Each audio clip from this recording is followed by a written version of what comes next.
We're on? We're on. We're on. We're on. Hey, there we are. Look, we're on there. See that?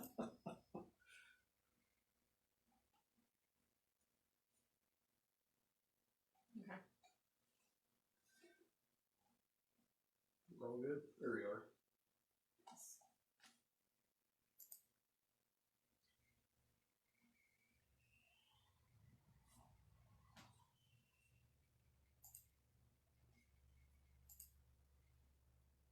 Let's show comments then. Yeah.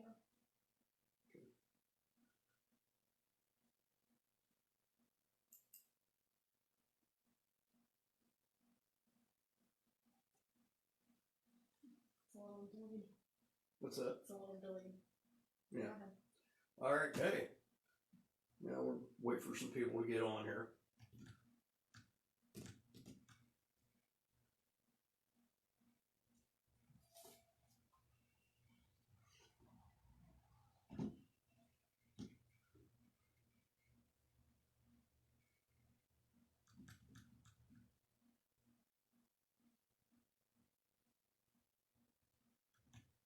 Go ahead. We're on? Yeah. Okay, hey, we got some people on. Great. Hey, good morning, Facebook Live. This is Sean and Amber, Hi. camera girl, from 34 Motorsports. Something new, we're going to try a live Q&A. Get questions from you guys, see what, see what's on your mind, see what you got going on. We'll give you a little up to date on where we're at right now. We got some questions that you guys sent in through the week. By all means, shoot us your questions right now if you want. We're kind of watching as things go here. Something new. Figured we'd give this a shot and see. I mean, obviously we all have a little too much downtime right now, which sucks, but it is what it is. So we just make the most of it. But what do you got going on, camera girl?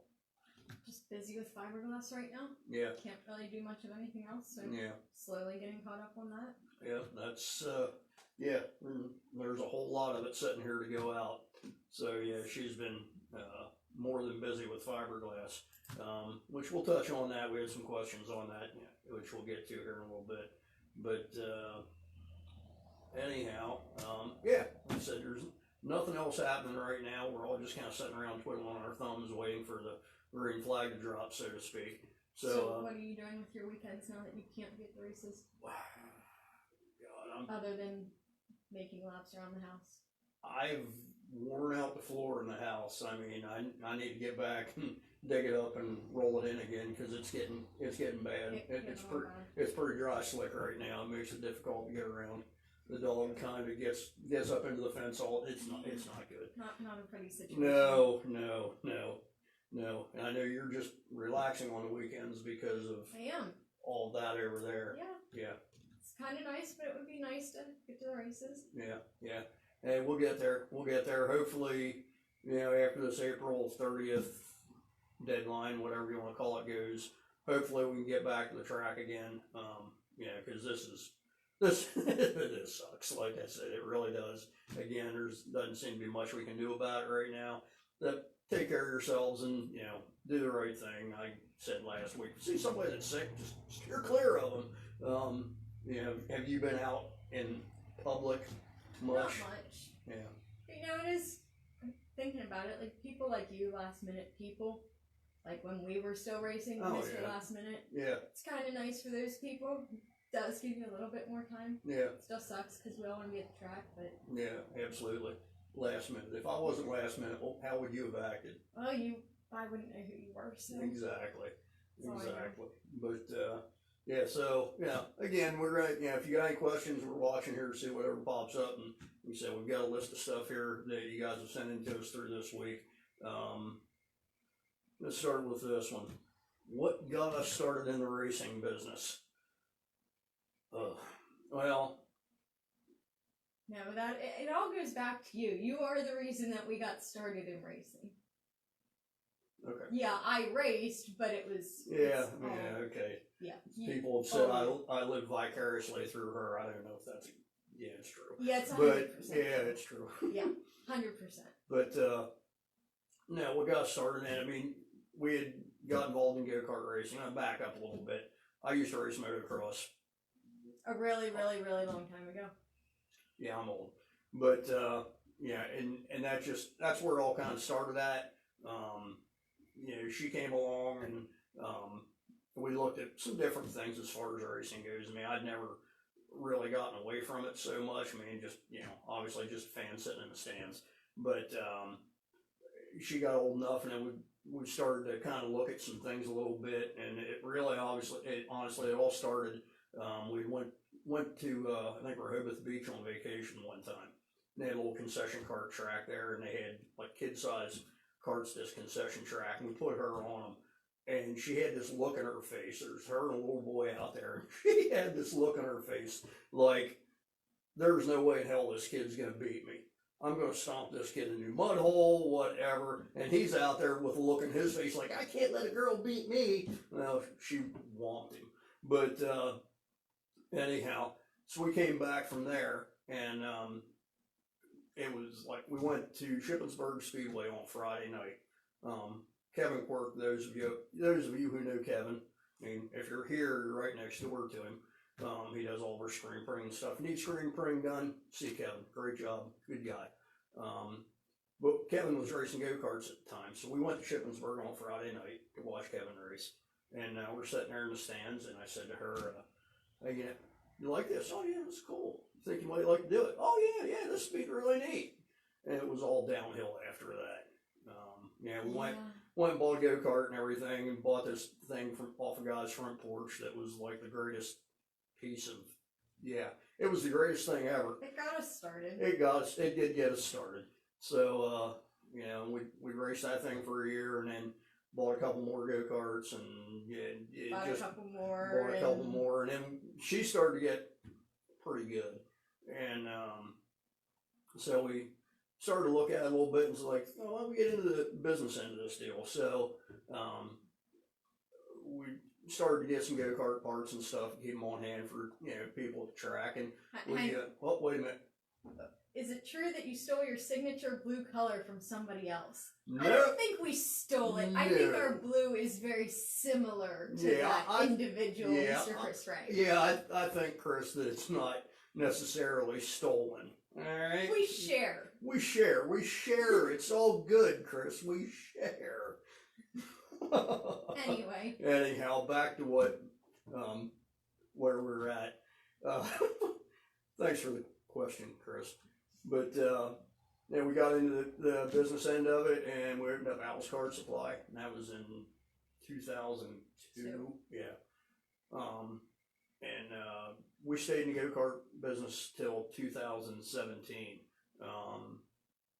And it was the point where she was looking on at retiring, and it had been 20 years that she had been racing a go-kart, and she got beat up a few times. It wasn't what it once was, and I was just worn out, but still wanted to be a part of racing. I just didn't want to continue racing. Yeah. So, so it was like, okay, fine, we'll get out of this thing. And so we, fortunately, we'd already started selling Simpson race products. We'd been a Simpson dealer for years. We had started selling Rye helmets, so again, great products. But it was like, okay, we've got, our foot in the door with these places. Let's, move on, and that's just do safety equipment. I mean, there's a few guys around that sell some stuff, but not basically a full service safety equipment store.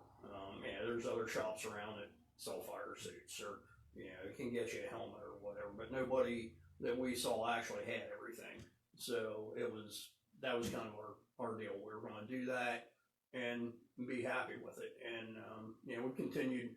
We never got out of the fiberglass business. Tried to, didn't work. Many times. Yeah. But it seemed like every time we tried to get out, we got busier. Yeah.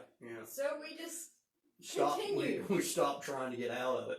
But we've got some stuff on the fiberglass deal too to talk about. But anyhow, so yeah, that's how we pretty much got from there to where we're at today. It's been an interesting ride, I will say that much. It has. Yeah, it has. It's been fun. It's been. We met a ton of great people. God, we've done a lot of traveling. I mean, we we used to travel to Daytona every year for Christmas. to Exactly. race. Exactly. That part I kind of miss, the traveling. Yeah. But that's because I got to sleep and you did all the driving. Yeah, it's So- true. It's true. We pull out of the driveway and look in the back, and there I she make is. it 5 to 10 minutes down the road Yeah. before I was out. Yeah, we'd make it Shermansdale, and she was already toast. Yeah. So that, like I said, that's where that came from. Where did the 34 come from? My racing number was 34, so we kept with it. But I got the number 34 because that was your racing number. How did you get that number? When I raced three-wheel motocross back in the A long time ago. way back, there was a couple of the factory guys at that point that were, really just tear everybody up. And one guy was Dean Sundahl. Okay. And Dean was number 34, and I thought, hell, that's cool. I'll take number 34. So I did. And here we are today. Pretty much short story, but, like everybody else, I mean, everybody's got a reason that they run number 12 or number 39, But, so that's where 34 came from. What we got next? Now we're actually getting into the meat of some of this stuff. That's, When should I replace my gear? Helmet, suit, gloves, shoes, head and neck restraint. Look at it like this. Some people definitely get their nickels worth out of their safety equipment. You'll see guys that have fingers blown out of their gloves. You'll see people that they're wearing a helmet, say a sprint car that looks like it's been shot multiple times with a shotgun. You see some carters. Not to that extent, but they're pretty... Yeah. Karting, you don't beat a helmet up quite as bad. Well, you can, trust me. Yeah. But, they don't get blasted with rocks like they do in a sprint car or late model, what have you. But what we'll generally tell everybody, and we have a lot of customers that will replace, they'll get 2 helmets a year. Your guys are basically, for lack of a better term, professional racers. They'll get a couple that are helmets. racing 2 to 3 nights a week. Yeah, exactly. They'll go through a couple helmets in a year, and that's basically they're cycling helmets all the time. If they're racing Friday night, Saturday night, Sunday night, they're cycling their helmets around. Same with fire suits, same with gloves, same with shoes with some guys. So everybody's different. But still, sometimes you can have a 6-year-old helmet and it still looks really, really pretty on the outside. Exactly. But that doesn't necessarily mean that it's still just as safe to wear as what it did 6 years ago. Exactly. We've got a helmet of hers that we've done a couple safety seminars with, and if you looked at the helmet, I mean, it's a little beat up, but it doesn't look terrible, right? Well, the story behind that helmet is she took a shot in the head from a go-kart at a really fast racetrack, and it was like, okay, it did its job, put it away. And the following week she had a new helmet. We never screwed around with it. I mean, honestly, it's not a good idea. I mean, it's your head. When you do take a hard hit, your helmet saved you that time. You can't expect it to take such a hard hit the next time and do just as good of a job. Exactly. I mean, basically, like with a helmet, if it takes a shot, okay, it's probably time to put it up and get another one. It's done its job. It's time to move on. And you may not see the damage in it on the outside, but the EPS liner has taken a blow. It's compromised. You need to really think about, replacing that at that point. Again, gloves, like I said, I've seen a lot of people wearing gloves with their fingers sticking out of the tips. It's like, you might want to replace it. I think you got your money out of it. Yeah, I think you got your dollar out of that one. Again, I mean, with most of you guys, you're wearing stuff for fire protection. Okay, if your finger's sticking out, kind of defeats the fire. Kind of defeats the purpose. Yeah. So again, I mean, shoes you can wear, for quite a while. I mean, again, that's something you got to look at. Basically, look at yearly. I think would be fair to say. Yeah. Now, if you get in a situation where you've completely oil soaked a pair of shoes or something, yeah, you definitely, it's time to replace them. So, your underwear, with the fire retardant underwear, some brands are better than others. We stock PXP. PXP stuff seems to hold up better than any of the other brands. The material it's made out of holds up better, and just we've seen a lot of guys like Nomex underwear or even Carbonex. After a while, it just starts to fall apart. Sometimes it just doesn't smell too pretty even after you do wash it. Yeah, kind of smells nasty after a while. So even though it's your own nasty, it's still nasty. Exactly. Yeah. Use this as a guideline. Whenever you start to stink yourself out, replace it. Yeah, it's time for it to go. Yes, Luke Lanker. People do wear fire retardant underwear under their suit. You should try some. Yes, Luke. Yes. What she said. Did Luke get a cigarette lighter in his car yet? Let's not give Luke any ideas on stuff to do. Probably not. Don't make any suggestions for him. Yeah, probably not. Yeah. I got a red flag. Look, got nothing better to do except sit here right now. Don't go there? No. Don't go there? Okay, Luke, we won't go there. I didn't say anything about a cigarette lighter. Yeah. In the car. Anyway. Alright, we'll Head and neck restraint replacement. Head and neck restraint replacement?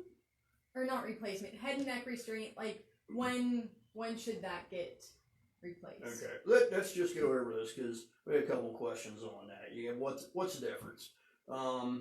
Basically you have the hybrid type deal that has the strapping and everything on it. You have Hans. You have Next Gen. You have some other brands. Okay, a lot of the stuff.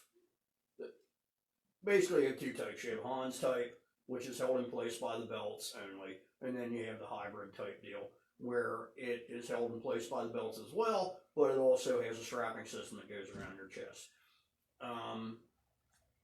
Quite honestly, if you're using something already, if you're using a Hans and you're comfortable with it, stick with it.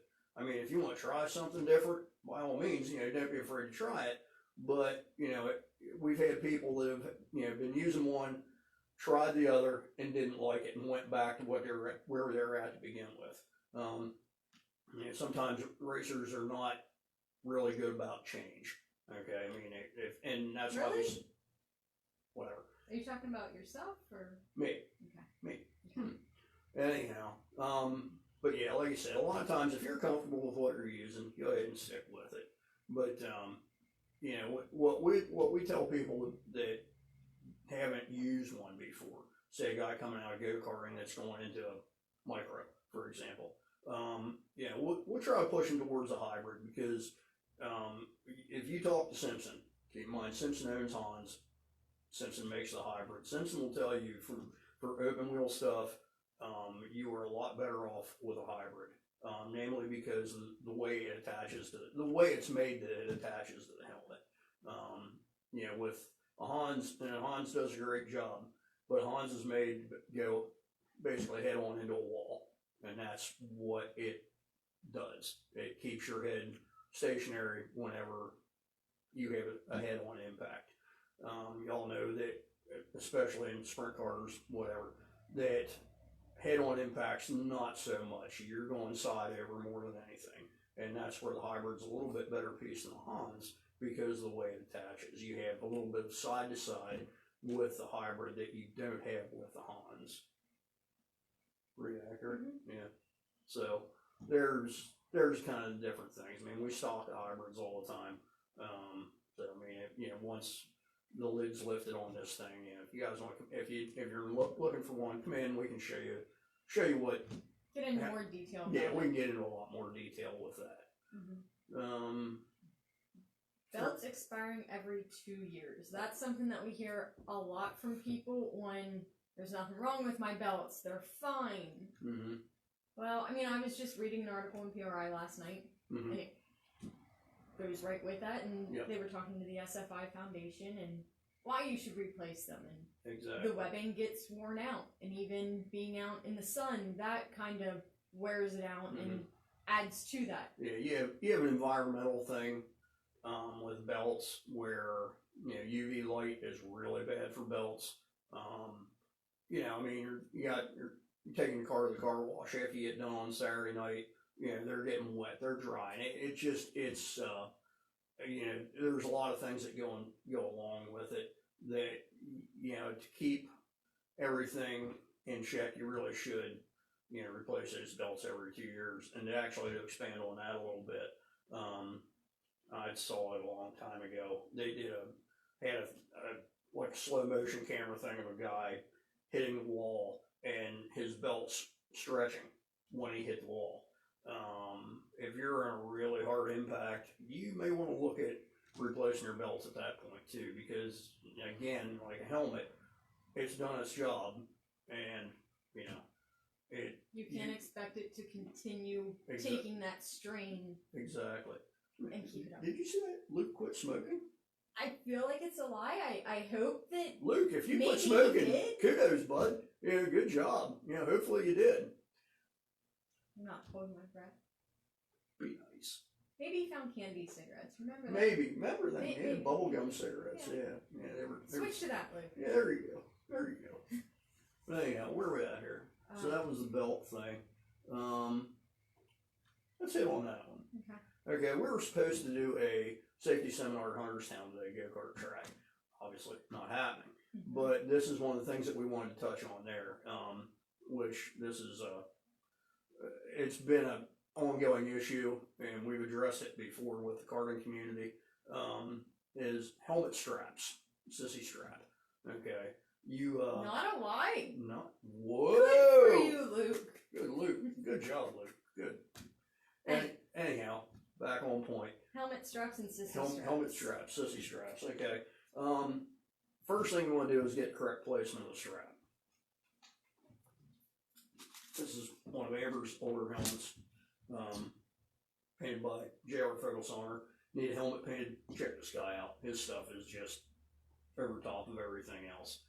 But what you want to do when you figure out where to put your D-ring at that's on here, which I don't know if you can see that or not, but the D-ring that's on here, nobody puts them on a helmet anymore. Simpson and I think Bell used to long ago, but they don't anymore. So you got to put it on yourself. So when you put that on, basically what you want to do, it looks good. You basically want to center the D-ring on your shoulder. Okay, have your driver put it on. You center it up with his or her shoulder, put a mark in it, drill it, bolt it up. You're good to go. Now, this has become a you've got to be kidding me issue with go-karters. We were asked a few years ago to talk to everybody about a subject. There was a guy that wrapped the sissy strap, the helmet strap, around the chin bar of his helmet. Okay. And we've heard excuses. Well, I can't get the right angle. Well, in that particular one, there was a wreck, and it did rip through the chin bar of the helmet. Well, yeah, what that was, long story short, the guy had wrapped the strap around the chin bar of the helmet. Okay. He didn't have it attached. He didn't have it around under his arm. He just had it hanging there, I guess. And the strap got tangled up in the clutch of the go-kart. Okay. Fortunately, this guy was in a champ kart and he had a Hans on. Okay. It ripped the strap through the chin bar of the helmet. Yes, this ripped through the helmet. Okay. Probably the only thing that saved him from really getting hurt was the fact of he had the Hans on, because it stopped his Hans with the belts. Yeah, he had everything attached. And fortunately, it basically locked him into place and ripped the strap through the helmet. Guys, don't do that.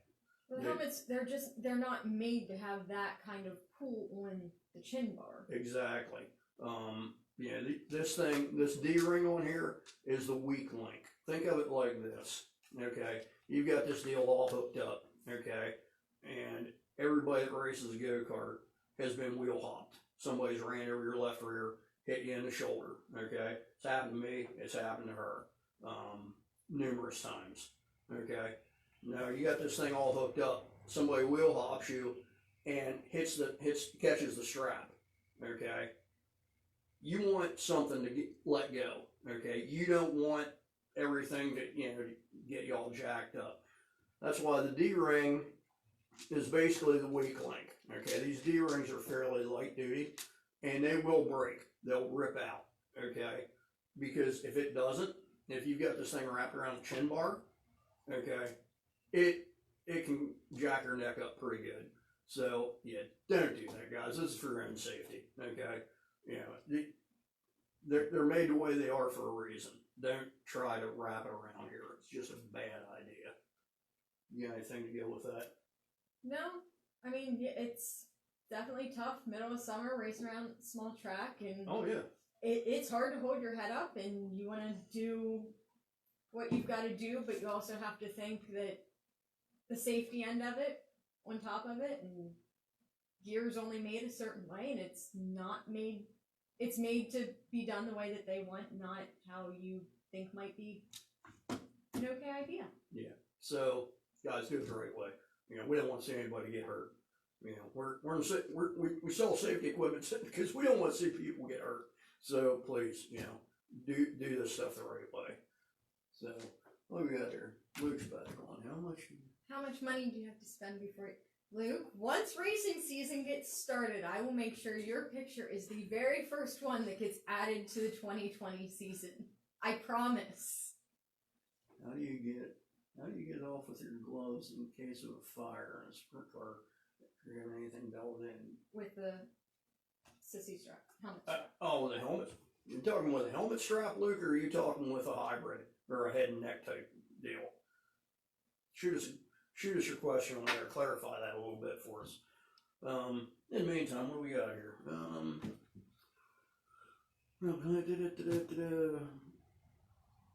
We already talked about that. Let's talk about fire suits. Okay. People come in and, you know, they'll say, well, I want a fire suit, but I don't know if I want a custom or if I want an off-the-rack type deal. We do both. We do both. We do both. Yeah, sissy strap. Back to Luke's question. Sissy strap? Yeah.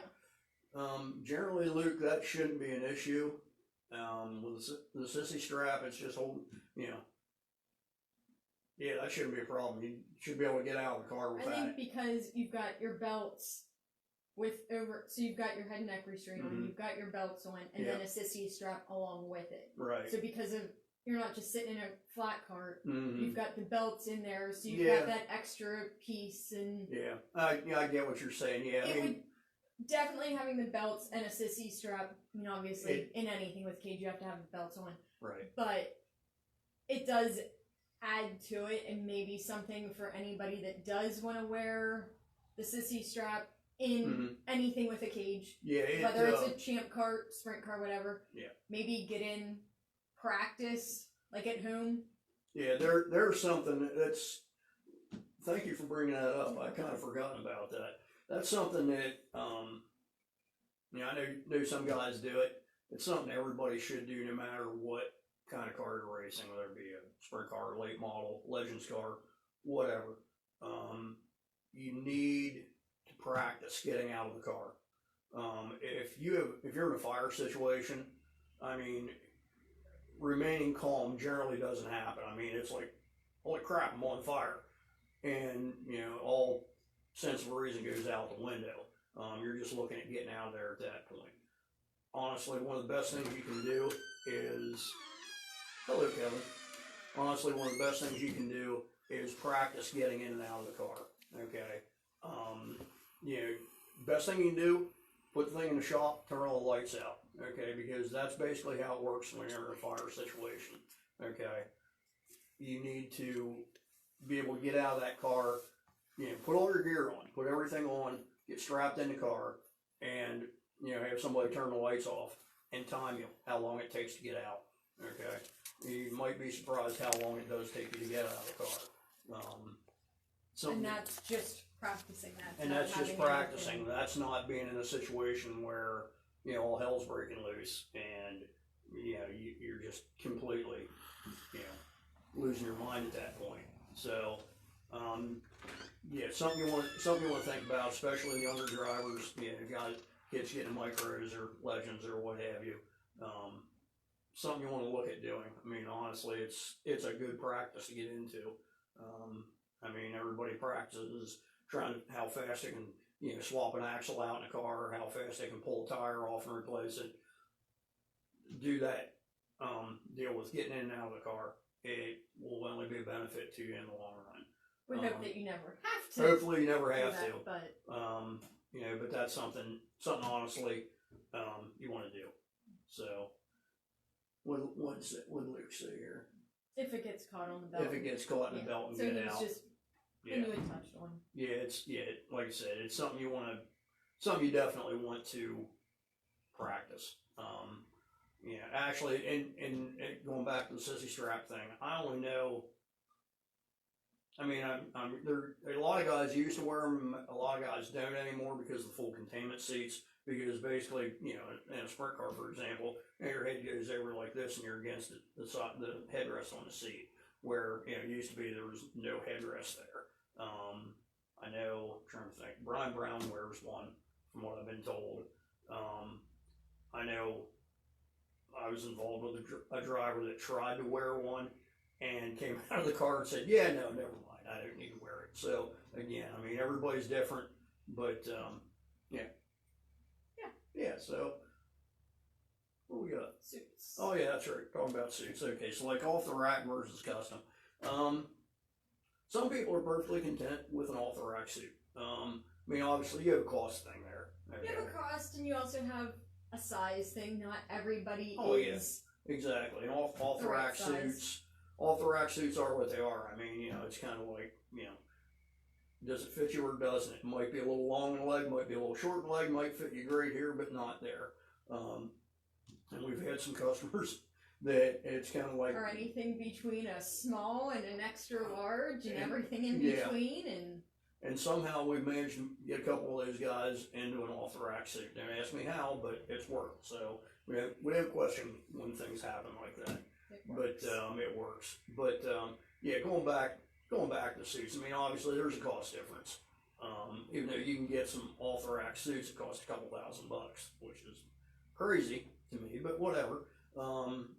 You know, you've got your budget to think of. So I mean, if you can afford a $500 suit, look around and get the best $500 suit you can get. Again, this is something you don't want to skimp on. You know, you can get $150 suits, but it's not gonna be a real good quality suit. You know, it's one of those things you get what you pay for. When you get into custom suits, obviously you've got the fit that's fit for you. You know, it's measured for you. There's 15 different measurements or something like that. There's a lot. Yeah, there's a lot of different measurements in a custom suit. There's stretch panels in all of your custom suits. Built-in arm restraints. There are definitely some luxury items in custom that you're not getting in off the rack suits. Right, exactly. So, again, I mean, there's the biggest thing with a custom suit is the cost involved. I mean, custom suit, you're gonna start at what? Figure like $1,200 up for a 2-layer. Yeah, and go from there. And that leads right into that question.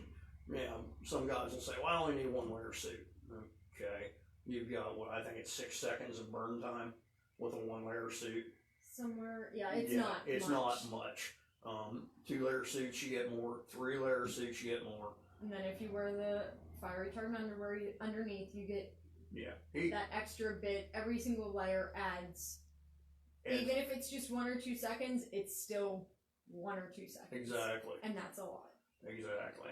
I used to make it a point to tell anybody that was getting a suit, it's like, well, you know, okay, it's going to be $2,000 for a fire suit. guess what? $2,000 is cheaper than the first 5 minutes in a burn unit, and a lot less painful. Mm-hmm. So keep that in mind. Yeah, you don't want to get burned. Again, you want to get the best you can get. You know, if your budget's, again, like I said, if you have a $500 budget, get the best thing you get for $500. Okay. You know, if you have an unlimited budget, get the best thing you can get. Period. You know. So, yeah. What we got? Molecule products. Yeah, we have people asking questions about molecule products. Molecule, and I'm going to leave her take care of most of this because she's done work a lot. Well, one thing that they are doing right now, which is really neat during the whole COVID-19, is they've actually started making hand sanitizer, which is really cool that they're focusing on something that everybody needs right now. Nobody's really getting their gear dirty. Yeah. I mean, not really, unless you're running around the house and getting it dirty. But unless you guys are iRacing, have somebody throw a shovel full of dirt at you every once in a while. Maybe people are. Maybe you just gave people an idea of how to make it a little bit more realistic. There you go. You guys are iRacing. There you go. You know, have something you can. Yeah, have somebody to get a couple handfuls of dirt and throw out. Add to the effect a little bit, you know, whatever. Yeah. But no, I mean Molecule. They've got a helmet care kit line. They've got the cleaner, the refresh, rain repellent, and anti-fog. The refresh is awesome. I had one person that I took care of their helmet all last year, and let's just say middle of summer, it was kind of nasty. Yeah. But I mean, I used the Molecule products at the end of every night. I used the refresh, and by the end of the season, it wasn't disgusting. Like it still, I mean, it was a brand new helmet to start off the season. At the end of the season, it was still. It was usable. Yes, it was usable. He wasn't looking at it going, no, yeah, I'm not putting my head in that. But I mean, Molecule products are really, really good. They're safe to use on all of your suits. It doesn't break down the fire retardancy of anything. It's definitely the best thing to use on your helmet, your suit, your gloves, because you can use the wash on your suit, your gloves, your shoes, your underwear, all of it, and it's safe to use in your washer.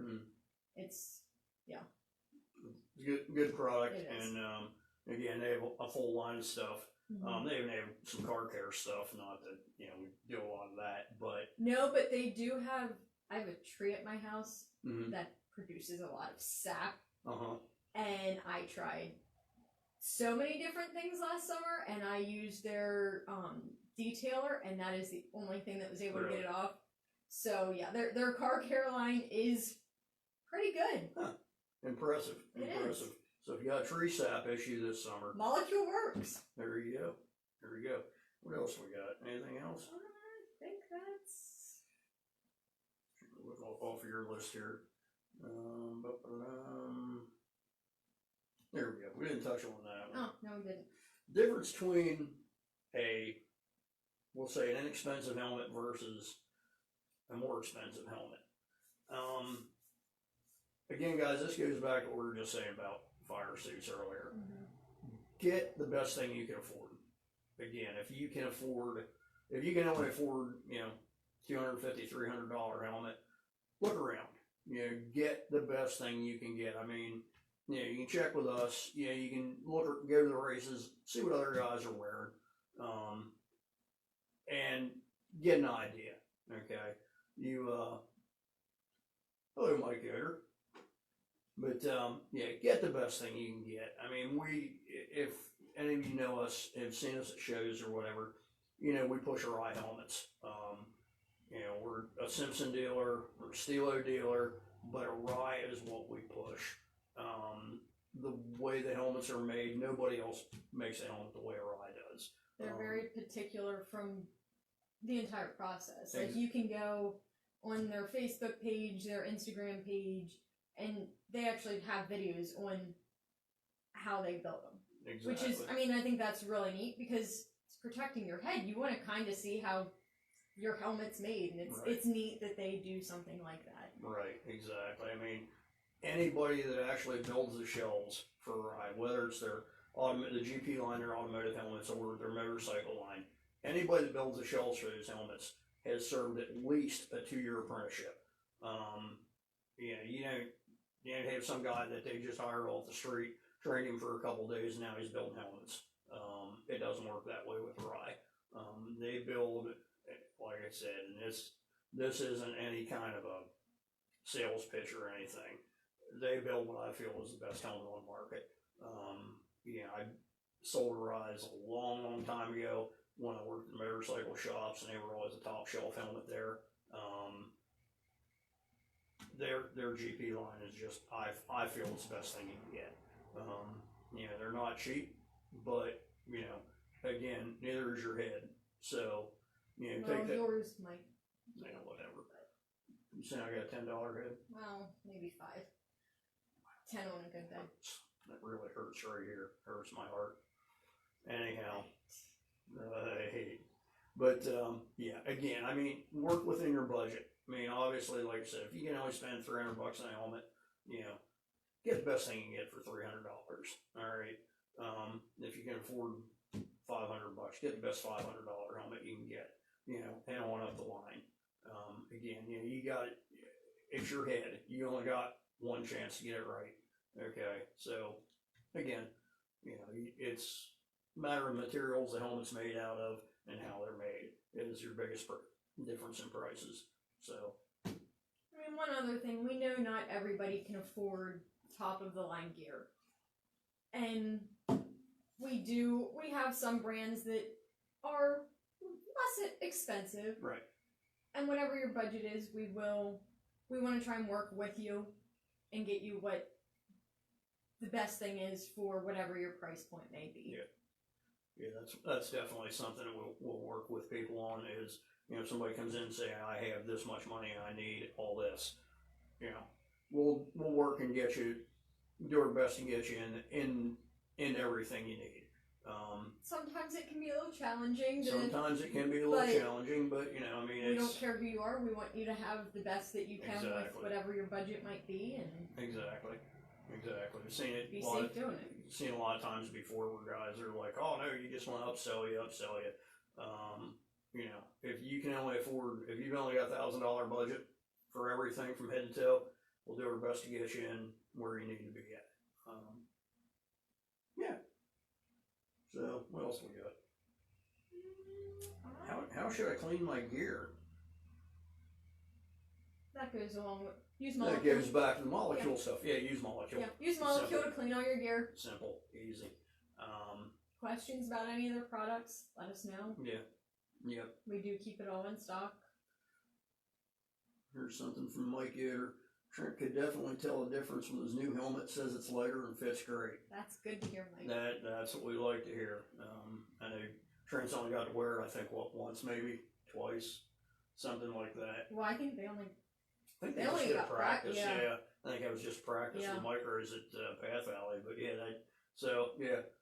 thanks, Mike. We're Trent might be wearing it around the house. So. Trent very well could be wearing it around the house. That wouldn't be a big shock. Or he probably just wouldn't put it on. He might have just said, "Hey, that's a good idea." You are supposed to wear masks now. Well, yeah. So just wear your helmet. I don't know how that would work. Gotta break your helmet in somehow. That's true. Yeah, that's true. Well, Trent, he might be running head on in the wall. He might need a new one. Hey, you gotta test it. It's terrible to talk about the lad that way. Sorry, Trent. Mike agrees. But anyhow, so we'll sit here and kind of yap for a minute. If anybody's got anything else, we'll sit here for. You wouldn't yap. Me? You. Me. You of all people. No. Can you find anything to talk about? Wait for it. Yeah. Wait for it. Oh, here's something. See, that didn't take long. This is something non-racing related. It actually came up yesterday where I work at. They've made masks available for us to wear at work, but it's only a limited amount of supply that we have. So they discussed wearing, possibly, spraying with Lysol on the masks. Okay, kind of disinfect them or try to clean them a little bit. And after I thought about it, I was like, Lysol's probably not the best thing to spray on a mask. It'll kill all the germs, but the fumes off of that, even residual, might get to you after a while. Yeah, not really good to breathe that stuff in. I actually started to think about it, and I don't know if it would work or not, but if any of you guys are in a situation where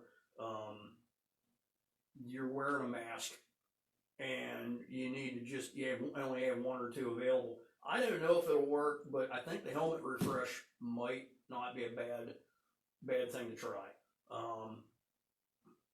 I mean, Gets your helmet from getting nasty from your sweat. Yeah, so it's bacterial, antimicrobial. And it's safe for in your helmet, so it's safer when you're standing. Yeah, so I mean, I think if you're in that situation, this might work. I mean, I'm not a professional by any means, but that might be a help for you. So I mean, if somebody wants to try it, let us know. We'll get you a bottle out.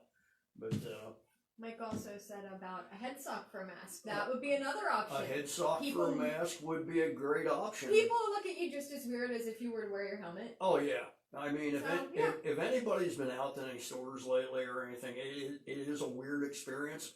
I hadn't been out. I mean, honestly, I just go back and forth from home to work and stop and get gas where I need to or whatever. Really haven't been in any store of any kind. I try to steer clear of Walmart anyhow. Went into Lowe's the other day, went into Home Depot the other day, went into Harbor Freight, went into Sam's Club. It was just weird. I mean, it was one of those things where people are looking at each other like, everybody's true feelings are actually showing on their faces. It's it's kind of gotten to be a little bit of a weird climate. I went into Harbor Freight and they have like boxes stacked up in front of the counter to keep you from being too close to the cashier, and it's almost like you have to throw your stuff across the boxes to the counter. Yeah, exactly. Yeah, if you got like alligator arms or stuff, you're screwed. But what was that? Alligator arms? You like that? Yeah, like that. Okay. But you need to get to a racetrack soon. Yeah. Need to kind of get out a little bit, like you said, it just being out stores right now is kind of weird because everybody's looking at each other like, are you a carrier? That's kind of how I look at you. Really? You are a carrier. Yeah. Anyhow, so having said that, everybody stay safe. Yeah. Everybody. And keep your distance. I'm too close to him right now, but come here. Yeah.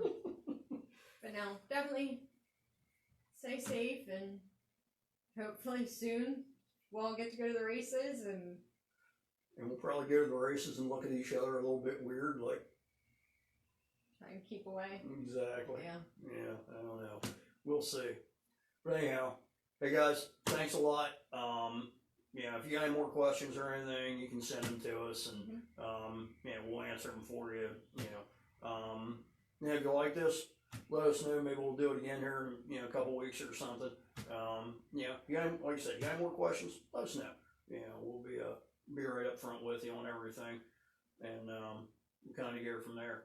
So have a good weekend. It's finally warming up, so maybe everybody can get outside at home, not around other people, but take your dog out for a walk.